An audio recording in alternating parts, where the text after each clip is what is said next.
දැන් ලයිව් නැහැ. කතාවේ ඇත්ත මොකද්ද?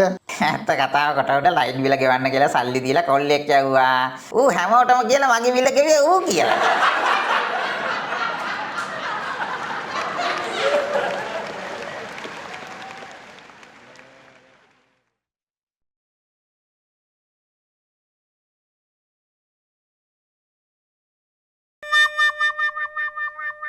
කාරි ටයි එක දාගනින්ම තව ටික වෙලාවයි තියෙන්නේ. හරි හිටි මම මේ කරුණු ටික බලා ගන්නවා. හීන් බේබිගෙන් අහන්න ඕනියවා. කීම් බේබි ආවද? ඇවිල්ලා. අපි ඇවිල්ලා මොනවද කරන්නේ? ඉතින් මකින් අහනවා අහන්න ඉන්න ප්‍රශ්න ටික මුලින් දෙන්නේ නැද්ද කියලා නයි channel එකේ වගේ. මං කිව්වා එහෙම දෙන සිරිතක් නෑ නයි channel වගේ කඩයක් නෙවෙයි මේක කියලා. උඹ කිව්වේ නැද්ද මේක මලකුණ කියලා?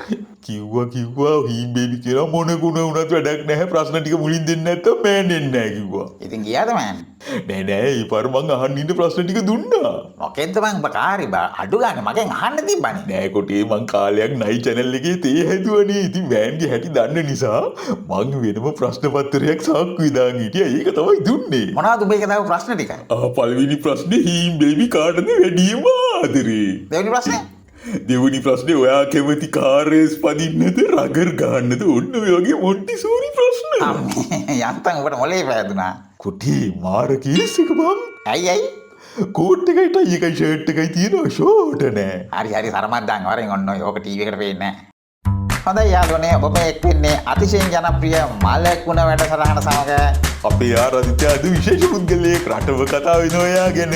රටේ අනාගත නායකයා වශයෙන්ද කාරි? නෑ අතන කතා වෙන්නේ ඔයාගේ වෙඩින් එක ගැන. මම හිතේ කොට උඩ වැඩිම පිරිසක් සහභාගී වෙච්ච වෙඩින් එක ඒක. ඒ වගේම වැඩිම දින ගානක් ආපු වෙඩින් එක ඒක. ඒ වගේම වැඩිම ප්‍රචාරයක් දීපු වෙඩින් එක. ඒ විතරක් නෙවෙයි ලක් ඉතිහාසයේ වැඩිම වියදමක් දරපු වෙඩින් එක.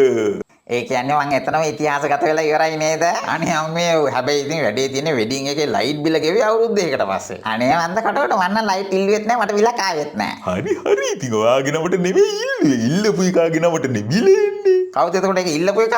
කාරි ඔය ප්‍රශ්න මේ කොලේ තිබ්බේ නෑනේ මම ඕනේ ඉතින් ප්‍රශ්න අහන්න එපා. මං දැස්සා ගියා දන්නවනේ මං හැටි. මේ ඒව කරන්න එපා හිම්බේ මේක මේ ලයිව් යන්නේ. කොටින්ම මං ලයිට් ඉල්ලුවේ නැහැ ඉල්ලපු එක අල්ල ගන්න. එතකොට අර ගෙව්වේ ලක්ෂ 27කට ආසන්න මුදල. ඇත්තම කොටවට මේකයි සිද්ධ වුනේ. රයිට් කියන්නේ මං ලයිට් ඉල්ලුවෙත් නැහැ විලක් ආවෙත් නැහැ. ඒ තුමල මඩක් නිර්මාණය කරලා මගේ විලක් තියනවා කියලා. හරි දැන් කාගේද වැරද්ද? අර මෝඩ පුබු වගේ. මූට තිබුණේ නොදැක්කා වගේ ඉන්න ඔය මං හිටියා වගේ වගක් නැතුව. ඒක පුබුගේ අවංකකම නෙවෙයිද? අනේ මේ කාරි පුබුවට ඉවසන් ඉන්න බැරි වුණා උඹලට මඩ ගහනකොට. ආයි කියන්නේ මහරජාගේ නම්බුව බේර ගන්න හිතුණා. හරි හෝ වැරදි මේ යකා ගිහිල්ලා ගෙවලා දැම්මේයි. ඒක තමයි අපිත් අහන්නේ. උඹලා නැත්තම් ඕක උදේ ඉඳන් රෑ වෙනකම් මතුරනවනේ. හරි දැන් පැහැදිලි. හැබැයි පොඩි ප්‍රශ්නයක් තියෙනවා. මොකද්ද? අවුරුදු දෙකකට ඉස්සර ගෙවන්න තිබ්බ 27 ලක්ෂයට පොලිය හැමෙක් කවුන්නේ නැද්ද?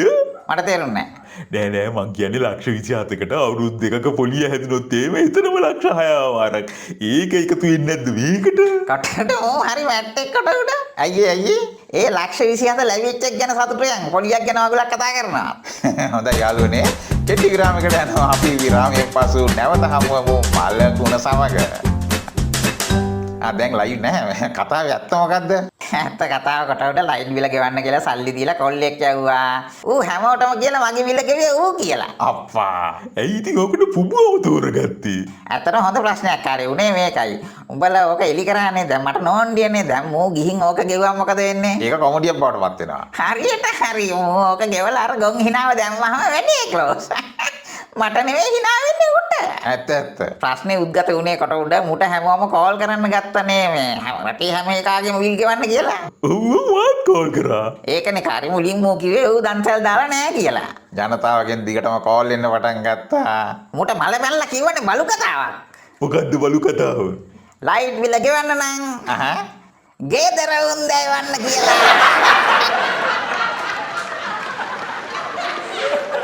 ලයික් දාන්න ෂෙයා කරන්න